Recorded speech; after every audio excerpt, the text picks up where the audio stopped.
Halo, bertemu lagi dengan Asuk. Kali ini kita akan bahas tentang analisis item. Bagaimana satu tes yang terdiri dari item-item akan kita lakukan analisisnya. Analisis ini dilakukan baik secara kualitatif maupun kuantitatif, terutama yang nanti akan kita lebih integrasikan adalah gabungan antara kuantitatif dengan kualitatif untuk menghasilkan item-item yang berkualitas untuk alat ukur kita. Referensi yang akan dipakai adalah dari Anastasia Urbina, Cohen-Swerdlich, Kaplan-Takuso, Crocker-Algina. Untuk memudahkan, kita lihat di Crocker-Algina ada di chapter 14, untuk di Kaplan-Takuso ada di chapter 6, untuk di Cohen-Swerdlich ada di chapter 8, Test Development. Untuk video ini akan dibuat dalam 4 sesi, yaitu sebagai pengantar. Untuk yang kedua, item difficulty.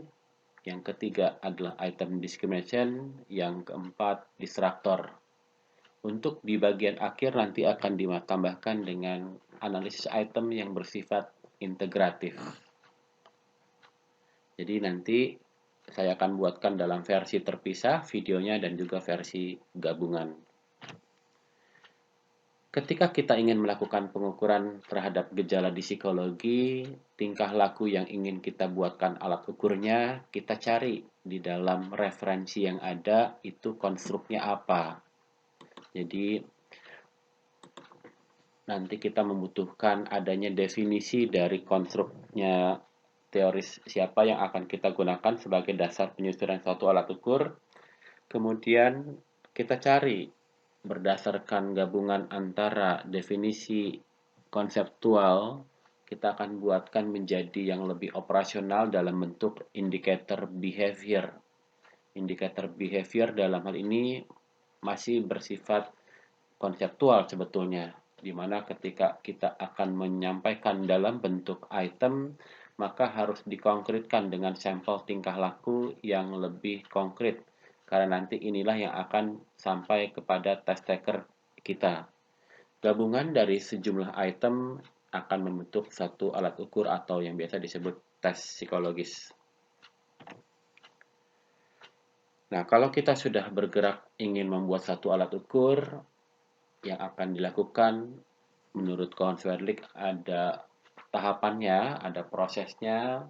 Yang pertama adalah conceptualization, sampai nanti kita akan melakukan cycle yang berulang, yaitu try out, analisis item, dan revisi. Saya tidak akan bahas banyak tentang pembuatan alat ukurnya, tapi kita akan bahas bagaimana suatu item itu akan dilakukan analisisnya. Tujuan untuk analisis item adalah pada prinsipnya mendapatkan item yang baik untuk alat ukur kita. Ya, secara umum, kalau misalkan kita ingin melakukan pemilihan item, maka ada sejumlah aspek yang mesti kita penuhi untuk mengatakan bahwa satu item itu baik.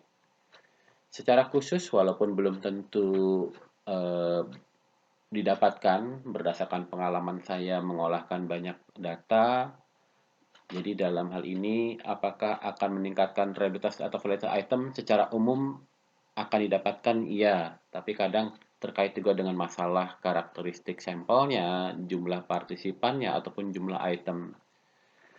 Untuk item dengan bentuk tes optimum performance, nanti kita bisa lihat item difficulty-nya, sehingga ketika didapatkan informasi tentang difficulty level dari setiap itemnya, kita bisa membuat urutan yang lebih baik dalam pengertian item sebaiknya disusun dengan urutan progresif, yang mudah di awal, yang sulit ada di bagian akhir tes. Fungsi yang lainnya adalah untuk diskriminasi. Jadi item yang dikatakan baik adalah yang mampu membedakan kemampuan individunya. Nanti kita akan bahas lebih spesifik karena memang untuk item discrimination adalah analisis item yang bisa diterapkan kepada tes baik yang optimum maupun yang typical performance test. Untuk tes yang optimum performance test dengan bentuk pilihan ganda, maka nanti kita akan bisa lihat dalam hal ini bagaimana kualitas dari pilihan-pilihan jawaban yang ada. Sehingga dalam hal ini distraktor atau jawaban yang salah itu bagaimana dilihat penyebarannya. Untuk distribusi skor yang lebih baik, sekali lagi mungkin akan banyak dipengaruhi oleh berapa jumlah item, jumlah partisipan, ataupun karakteristik dari partisipannya. Item can be analyzed qualitatively by content and form, dan secara kuantitatif dengan menggunakan properti statistik.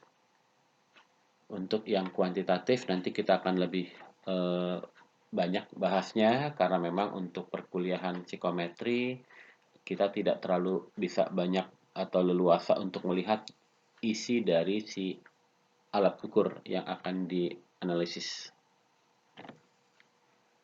Ketika kita ingin melakukan analisis item kualitatif, dalam hal ini apa yang bisa dilakukan adalah dengan melihat isi dari si item-itemnya.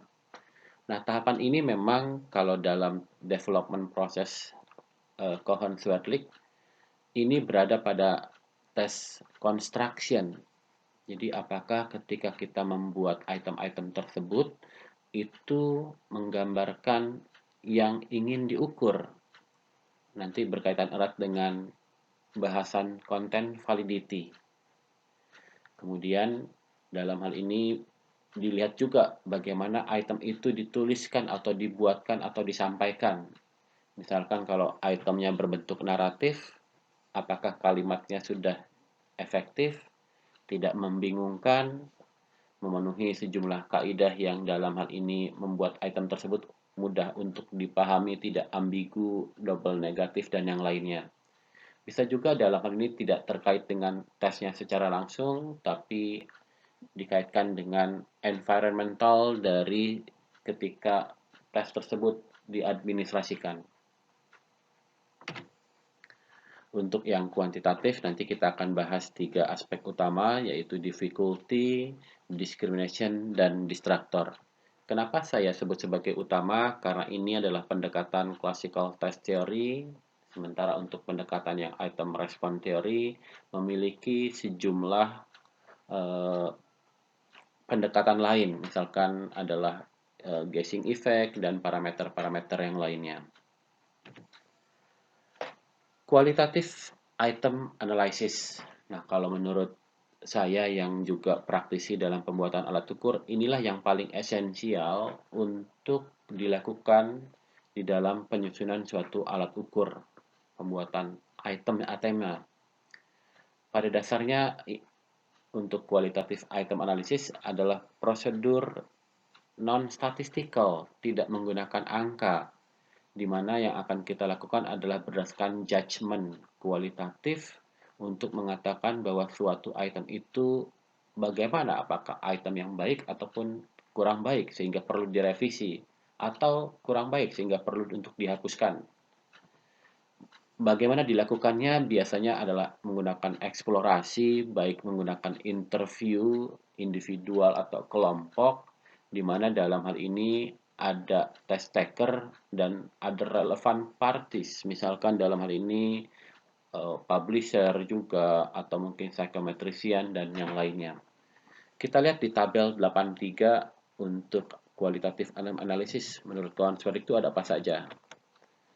Ini bagian item analisisnya, mungkin akan lama ke bawahnya karena saya mesti mencari di bagian bawah untuk item analisis yang tabel 83. Kita cari. Oke, ini dia. Ketika kita ingin melakukan kualitatif item analisis, sekali lagi untuk kualitatif tidak hanya berkaitan dengan item tersebut, tapi bisa juga terkait dengan kultural, face validity yang lainnya, dan sejumlah pertanyaan. Untuk detail silakan lihat di tabel 83 bukunya Cohen-Swerdlich chapter 8. Nah, bagaimana dilakukan item analysis? Dalam hal ini adalah interaksi one to one dengan examinees atau dengan test taker. Mereka diminta untuk mengatakan apa yang mereka pikirkan ketika mereka merespon setiap itemnya. Jadi yang akan dilakukan dalam hal ini meminta test taker untuk mengerjakan dahulu sampai selesai. Kemudian setelah mereka selesai dan punya responnya, baik responnya misalkan dalam test achievement yang ada benar salah, misalkan bentuknya pilihan ganda, kemudian ataupun bentuknya yang tes kepribadian, misalkan skala Likert. Setelah mereka selesai mengerjakan, lalu dilakukan wawancara untuk menyampaikan apa yang mereka eh, pikirkan ketika mereka mengerjakan item tersebut. Respon dalam hal ini bisa mengerjakan dan juga menjawab. Untuk yang achievement test, dalam hal ini kita akan melihat lebih jauh lagi kira-kira pada orang-orang dengan ability yang tinggi atau ability yang rendah, itu kenapa mereka dalam hal ini bisa salah untuk menginterpretasikan item. Bukan hanya salahnya kenapa, tapi juga dicari tahu bagaimana mereka bisa sampai salah untuk item tersebut. Kenapa bisa salah? Apakah yang mereka persepsikan ketika mereka baca item itu sulitnya di bagian apanya? Itemnya kah? Atau pilihannya kah? Narasinya? Layoutnya? Atau kalau berupa gambar mungkin cetakannya berupa ada aspek warna ataupun juga aspek angka, tidak terlalu jelas fontnya, ukuran, dan yang lainnya. Untuk yang kepribadian, dalam hal ini mereka misalkan akan diminta untuk membaca self-report, pertanyaan bentuknya misalkan skala Likert. Mereka akan ditanyakan apa persepsi mereka tentang itemnya. Nanti ditanyakan, kemudian mereka diminta untuk menginterpretasikan kira-kira apa sih arti interpretasi dari setiap itemnya. Sekali lagi, setiap itemnya. Kemudian kita lihat kesesuaian antara respon yang diberikan oleh partisipan untuk setiap itemnya. Apakah responnya sesuai tidak dengan persepsi dan interpretasinya. Kemudian mungkin kalau dari referensi yang lain yang pernah saya dapatkan, tambahannya membuat parafrase. Partisipan diminta untuk membuatkan item yang lain. Kemudian bisa membuatkan item yang negatifnya. Jadi pada prinsipnya kualitatif item analysis adalah membutuhkan waktu yang lumayan banyak, membutuhkan examiner yang memiliki kualifikasi yang tinggi. Jadi ini memang kalau dikatakan sulit untuk dilakukan oleh kegiatan psikometrika di awal-awal. Jadi ketika kita ingin melakukan kualitatif item analysis, sebaiknya melibatkan pihak lain yang dikatakan sebagai expert. Nah, expert panel ini adalah sejumlah orang yang menguasai konstruknya terutama.